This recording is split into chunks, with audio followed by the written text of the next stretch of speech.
Il arrive un moment dans la vie de chaque élu où le monde semble se refermer sur lui-même, où sa lumière est obscurcie par des ombres qui ne lui appartiennent pas entièrement. Le chemin d'un élu n'est pas pavé d'or, mais de feu. Il n'est pas marqué par la facilité, mais par le combat spirituel. Nombreux sont ceux qui sont appelés, mais peu sont élus. Non pas par manque de potentiel, mais parce qu'ils succombent à des ennemis cachés qui se cachent derrière des habitudes, des pensées et des comportements personnels. Il existe des forces qui ne craignent pas votre force. Ils craignent votre éveil. Ils craignent ce qui se passera lorsque vous vous souviendrez de qui vous êtes vraiment. Mais le pouvoir sans sagesse est gaspillé et le destin sans discipline est détruit. C'est pourquoi nous révélons aujourd'hui les 9 péchés qui brisent instantanément le pouvoir divin d'un élu, car on ne peut vaincre ce qu'on refuse d'affronter. Si ce message vous a touché au moment opportun, si vous avez senti quelque chose s'agiter en vous dès la lecture des premiers mots, alors je vous invite à taper 1111 dans les commentaires. Ce n'est pas qu'un chiffre, c'est un signal, un signe, une confirmation de l'univers que vous êtes appelé à quelque chose de plus élevé. Et si ce n'est pas déjà fait, prenez un moment pour vous abonner ou suivre, car ces messages ne sont pas que des mots, ce sont des outils de mémoire. Plongeons-nous dans le vif du sujet. Pas de superflu, pas de rhétorique, juste la vérité, brute, ancienne et sans compromis. C'est parti. 1. L'orgueil. L'orgueil est le péché originel, l'étincelle qui a allumé la rébellion au ciel et le même feu qui consume l'âme inconsciente. C'est le péché qui ne crie pas, mais murmure doucement. Tu es irréprochable, tu es l'exception, tu es arrivé. Pour l'élu, cette voix est particulièrement dangereuse, car elle fait écho à son appel divin tout en le déformant. L'orgueil se fait passer pour de la confiance. Pourtant, ses racines sont la décadence. Il isole en vous faisant croire que personne d'autre n'est digne de vos conseils. Il aveugle en vous persuadant que chaque correction est une insulte. Il freine la croissance en suggérant qu'il n'y a plus rien à apprendre. L'orgueil ne fait pas qu'élever, il sépare. Il coupe l'élu de sa source en remplaçant la révérence par l'adoration de soi. C'est l'arrogance spirituelle qui ose dire « je suis Dieu ». Mais il oublie qu'être semblable à Dieu, c'est servir, s'agenouiller, aimer. Dès que l'élu commence à s'élever au-dessus des autres, il échange sa mission divine contre un monument personnel. Et c'est le chemin le plus court vers la faveur divine et la ruine. Comme Lucifer, il tombe non pas par manque de pouvoir, mais parce qu'il a refusé l'humilité. 2. L'amertume. Chaque élu porte des cicatrices, des trahisons profondes, des rejets qui persistent comme des ombres, des blessures qui semblent injustes pour un élu du divin. Mais c'est ici que se trouve le carrefour. La douleur peut devenir un enseignant ou un tyran. L'amertume naît lorsque la douleur n'est pas traitée, lorsque l'élu soigne la blessure au lieu de la guérir. Avec le temps, cette amertume devient une toxine, lente, silencieuse, mais mortelle. Elle calcifie la compassion et ronge l'empathie. Elle transforme la vision en suspicion. La sagesse se transforme en méfiance. Une âme amère ne peut aimer profondément. Elle ne peut faire confiance, ni répandre la lumière qu'elle est censée porter. Pire encore, l'amertume transforme l'élu en l'image miroir de ceux qui l'ont blessé. Il devient dur là où il était doux, réservé là où il était généreux. Et dans cet état, il ne sert plus son but supérieur, mais défend sa souffrance égoïque. L'ennemi n'a pas besoin de détruire physiquement un élu. Il lui suffit de le rendre amer. Car une fois l'amertume enracinée, la destruction vient de l'intérieur. 3. La luxure. La luxure n'est pas seulement une tentation physique, c'est un siphon spirituel. Elle se déguise en désir, mais son but est de drainer. Pour l'élu, dont la vocation requiert clarté, concentration et alignement divin. La luxure est une distraction particulièrement mortelle.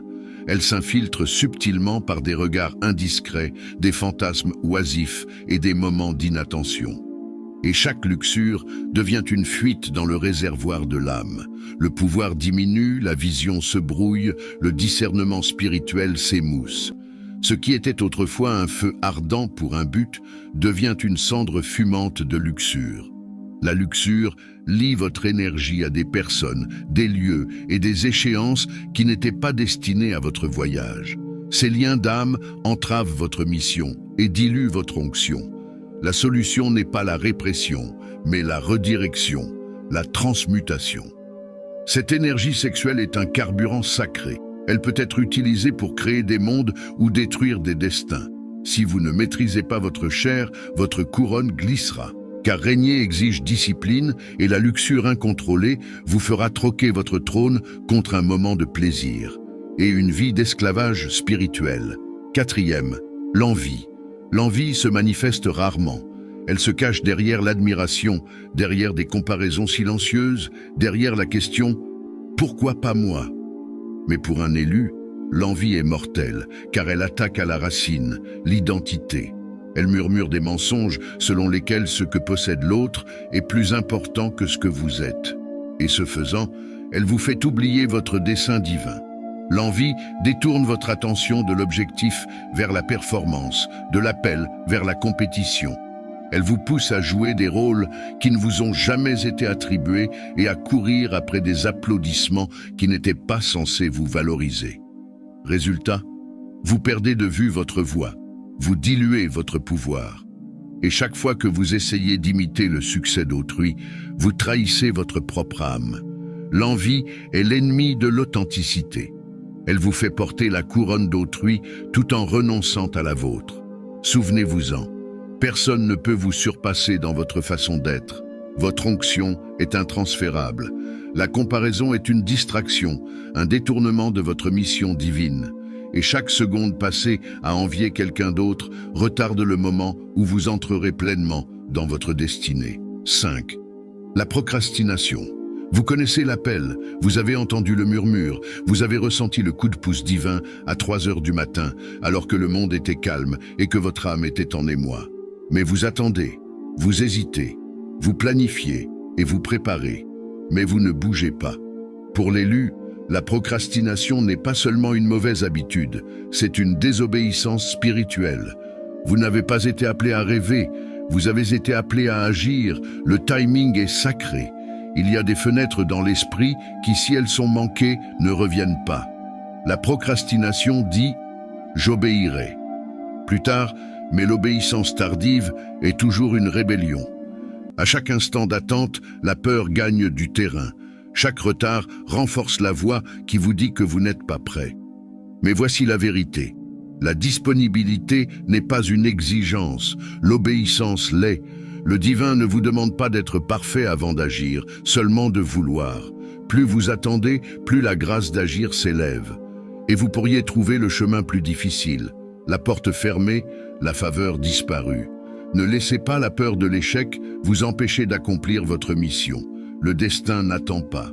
Agissez maintenant.